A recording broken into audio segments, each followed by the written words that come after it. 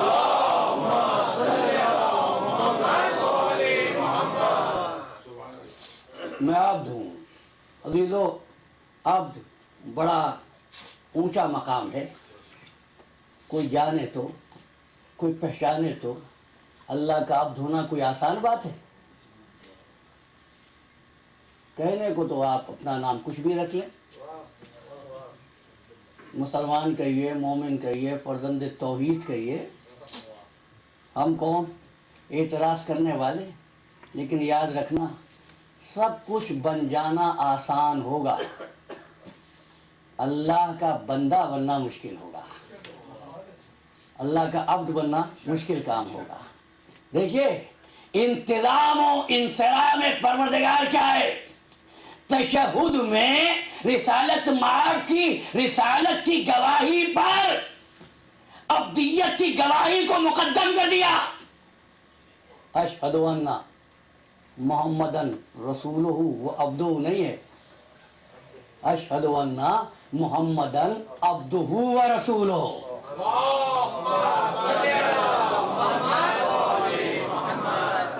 اور جب معراج کی رات اس کو لے گیا تو نہیں فرمایا اپنے رسول کو لے گیا. تبارک الذی سبحان الذی اسری بعبدہ، بزرگوں برتر ہے وہ ذات جو اپنے عبد کو لے گئی، رسول کو نہیں، عبد کو. عبد کو. اب دنیا حیران ہوتی ہے کہ صاحب یہ بات سمجھ میں نہیں آتی ہے، عقل میں نہیں آتی. اگر تم چالاکی کو عقل سمجھو تو کیسے سمجھ میں آئے گی؟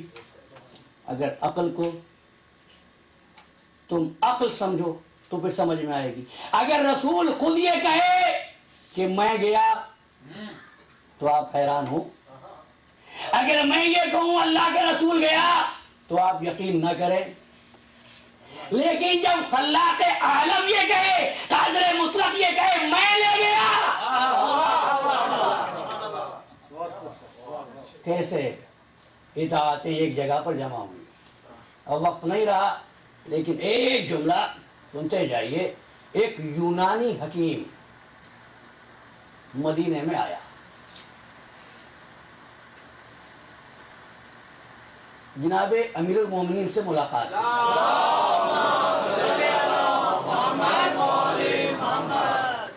اور کہنے لگا یا علی، میں تو ایک نوجوان کا علاج کرنے آیا تھا. یہ واقعہ آتا ہے بیبانی نے الدمۃ الثاقبہ میں لکھا ہے. میں تو ایک شخص کا علاج کرنے آیا تھا، لیکن آپ کو دیکھا تو میں سمجھ گیا ہوں کہ آپ کو علاج کی ضرورت ہے، اس لیے کہ آپ کے چہرے کا رنگ زرد ہے، آپ کی پلڑیاں پتلی ہیں، آپ کی ٹانگیں کمزور ہیں، اور آپ ضرورت سے زیادہ کام اپنے جسم سے لیتے ہیں. کیا کام؟ آپ بوریاں لاد کر غذا کی، آٹے کی محتاجوں کو پہنچاتے ہیں. تو میں کچھ دوائیں آپ کو دیتا ہوں، ان کو استعمال کریں تاکہ آپ کا جسم پر گوشت ہو جائے اور چہرہ زردی سے سرخی کی طرف آ جائے.